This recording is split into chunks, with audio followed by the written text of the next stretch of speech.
Hi guys డైరెక్ట్గా పాయింట్కి వస్తాను. వెనెలా సినిమాతో తెలుగు ఫిల్మ్ ఇండస్ట్రీకి దర్శకుడిగా ఎంట్రీ ఇచ్చిన దేవకట్ట తనకంటూ ఒక ప్రత్యేకమైన గుర్తింపు సాధించుకున్నారు. ముఖ్యంగా దేవకట్ట అంటే తాను సమాజాన్ని చూసే దృక్కోణం, తన డైలాగ్స్లో ఉన్న డెప్త్, ఇవన్నీ మనకు చాలా ప్రత్యేకంగా అనిపిస్తాయి. ప్రస్థానం వంటి సినిమాను చూసినప్పుడు ఈ రోజుకి కూడా ఒక ఫీలింగ్ కలుగుతుంది. ఒక విలేజ్ పొలిటికల్ డ్రామాని అంత బాగా ఎలా తీయగలిగాడు అని అనిపిస్తుంది. అలాగే ఆటోనగర్ సూర్య సినిమాల్లో కొన్ని డైలాగ్స్ వ్యవస్థను క్వశ్చన్ చేసేలా ఉంటాయి. రిపబ్లిక్ గురించి ఎంత చెప్పినా తక్కువే అవుతుంది. ఇక అటువంటి దర్శకుడి నుంచి ఒక కంప్లీట్ పొలిటికల్ వెబ్ సిరీస్ వస్తుంది అంటే అంచనాలు ఎలా ఉంటాయో ప్రత్యేకించి చెప్పాల్సిన అవసరం లేదు.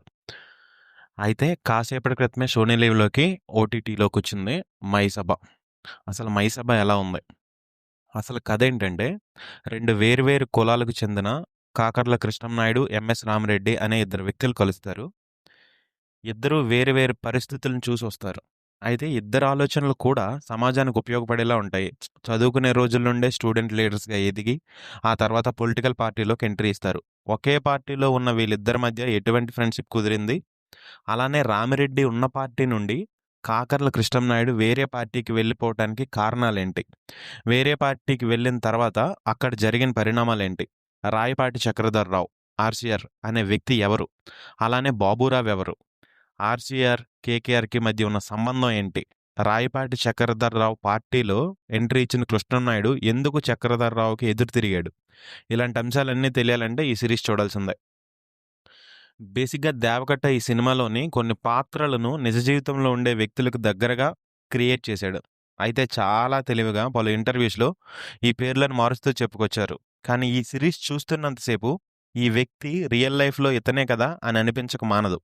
ఒకప్పుడు జరిగిన రియల్ స్టోరీకి కొంత ఫిక్షనల్ యాడ్ చేసి ఈ సిరీస్‌ని ప్రెజెంట్ చేశాడు 'దేవకట్ట'.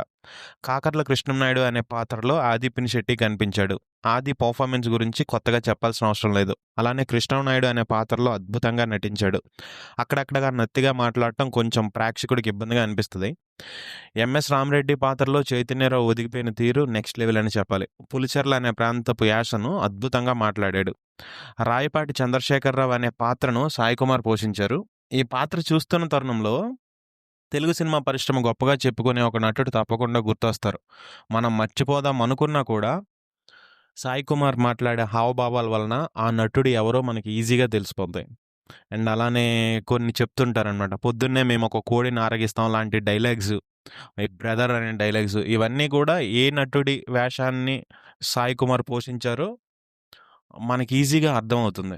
అండ్ శివాజీరావు అనే పాత్రలో నాజర్ కనిపించారు. ఈయన ప్రతిరోజు అనే ఒక వార్తాపత్రిక నడుపుతారనమాట. సో, అది ఎవరు అని మీకు ప్రత్యేకించి చెప్పాల్సిన అవసరం లేదు. రియల్ లైఫ్‌లో ఎవరు అని.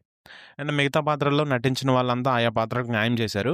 మొత్తానికి అక్కడక్కడ 'దేవకట్ట' స్టైల్ డైలాగ్స్ వినిపిస్తాయి. అలానే ఆ పాత్ర నేపథ్యాలను తీసుకొని ఎలా రాజకీయాల్లోకి ఎంట్రీ ఇచ్చారు అనే అంశాలను కొంతమేరకు బానే చూపించాడు. కానీ అక్కడక్కడ సాగదీసిన ఫీలింగ్ కలుగుతుంది. చెప్పాల్సిన విషయాన్ని డైరెక్ట్‌గా చెప్పకుండా అటు తిప్పి, ఇటు తిప్పి చెబుతున్నట్లు అనిపిస్తుంది. అలానే బాబురావు అనే ఒక పాత్ర ఉంటుంది. దాన్ని కేవలం కామెడీకి మాత్రమే పరిమితం చేసేశారు. ఒక ఆసక్తికరమైన సన్నివేశంతో మొదలైన ఈ సిరీస్ అదే సన్నివేశంతో ఎండ్ అవుతుంది. మొత్తం 9 ఎపిసోడ్‌లతో సాగిన ఈ సిరీస్ ఇంకా ఇంత సాగదీయాల్సిన అవసరం లేదు. ప్రొడక్షన్ వాల్యూస్ బావున్నాయి. అప్పటి రోజులను బానే చూపించారు. గుర్తుండిపోయే పాటలు లేవు గానీ, కొన్ని సన్నివేశాలకు బ్యాక్‌గ్రౌండ్ స్కోర్ మాత్రం ప్లస్ పాయింట్‌గా మారిందనమాట. ఈ సినిమా ప్లస్ పాయింట్స్ వచ్చేసరికి నటీనటుల performance, direction, Deva Katta writing and serious climax. And minus points వచ్చేసరికి అక్కడక్కడ కొన్ని ల్యాగ్ సీన్స్, కొన్ని కల్పితం అనిపించిన సీన్స్. చరిత్ర కోసం చూడాల్సిన ఒక ఇంట్రెస్టింగ్ డ్రామా ఇది. That's it.